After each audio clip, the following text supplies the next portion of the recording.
ప్రపంచ జనాభాలో వారు కేవలం 0.2%. కానీ మీరు వారి పేర్లను వినే ఉంటారు, ప్రతి గంట వారి ఆవిష్కరణలను వాడుతూనే ఉంటారు. 2000 ఏళ్ల పాటు దేశం, సైన్యం లేకుండా ప్రపంచమంతా చెల్లాచెదురైన ఈ యూదు సంఘం జూయిష్ కమ్యూనిటీ ఆధునిక ప్రపంచపు తాళంచెవులను ఎలా సొంతం చేసుకుంది? ఇది కేవలం యాదృచ్ఛికమా, లేక మరెవరూ సాధించలేని అద్భుతమైన పోరాట పటిమా? ఇది కేవలం మతం గురించి కాదు, ఒక బలమైన మేధో సామ్రాజ్యం గురించి. సామ్రాజ్యాలు కూలిపోతున్నా ఈ యూదు సంఘం సరిహద్దులు లేని జ్ఞానాన్ని నిర్మించింది. మేధస్సు, విశ్వ రహస్యాలను ఛేదించిన ఆల్బర్ట్ ఐన్స్టీన్, మనస్తత్వ శాస్త్రాన్ని మలుపు తిప్పిన సిగ్మండ్ ఫ్రాయిడ్. వారు కేవలం ఆటలో చేరలేదు, ఆ ఆట నియమాలను కోడ్ వారే రాశారు.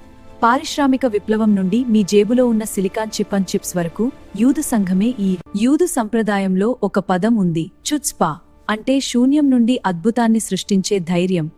గతం లెవీ స్ట్రాస్ ప్రపంచానికి జీన్స్ అందించారు. రోత్ చైల్డ్స్ దేశాల అభివృద్ధికి పెట్టుబడులు పెట్టారు. Warner Brothers, Louis B Mayer కలిసి మన కలల ప్రపంచం హాలీవుడ్ను నిర్మించారు. ప్రపంచ సినిమా గమనాన్ని మార్చేసిన గ్రేటెస్ట్ డైరెక్టర్ స్టీవెన్ స్పీల్బర్గ్. వర్తమానం నేడు పేర్లు మారాయి, కానీ ప్రభావం అదే. గూగుల్ యొక్క సెర్గీ బ్రిన్, మెటా యొక్క మార్క్ జుకర్బర్గ్, ఒరాకిల్ అధినేత లారీ ఎలిసన్. మీరు తాగే కాఫీ స్టార్బక్స్ హోవర్డ్ షుల్జ్ నుండి మీరు వాడే కంప్యూటర్ మైఖేల్ డెల్ వరకు అంతటా వారి ముద్రే ఉంది. కానీ శక్తి పెరిగే చోట క్రూరత్వం కూడా కాపు కాస్తుంది. జర్మనీ అడాల్ఫ్ హిట్లర్కు కేవలం యుద్ధం మాత్రమే వద్దు, ఒక బలిపశువు కావాలి. యూదు సంఘం సాధించిన విజయాన్ని చూసి ఓర్వలేక దానినే ఆయుధంగా మలిచాడు.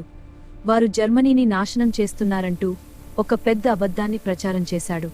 హిట్లరే తప్పు చేయని వారిపై ప్రతీకారం తీర్చుకోలేదు, వారి ప్రతిభను చూసి అసూయపడ్డాడు.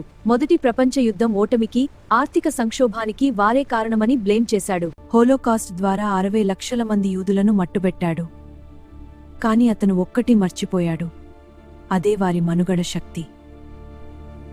ఐరోపాలో జరిగిన మారణకాండతో ఈ కథ ముగిసిపోలేదు. అది ఒక అద్భుతమైన తిరుగుబాటుకు నాంది పలికింది. తిక్కునోలాం అంటే క్షీణించిన ప్రపంచాన్ని బాగుచేయడం.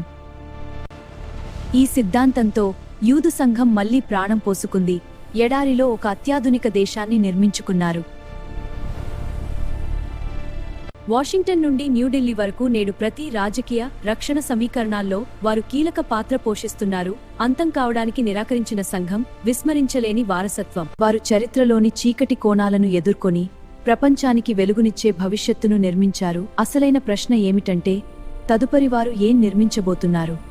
ఐన్స్టీన్ ఆలోచనల నుండి స్పీల్బర్గ్ సినిమాల వరకు, గూగుల్ సెర్చ్ నుండి మీ చేతిలో ఉన్న టెక్నాలజీ వరకు, యూదు సంఘం నిర్మించిన ఈ ప్రపంచంలో మనం జీవిస్తున్నాం. అసలైన ప్రశ్న ఏమిటంటే, తదుపరి వారు ఏం నిర్మించబోతున్నారు? ఇది జియోపాలిటిక్స్ తెలుగు. నిజం కోసం అన్వేషణ కొనసాగుతుంది.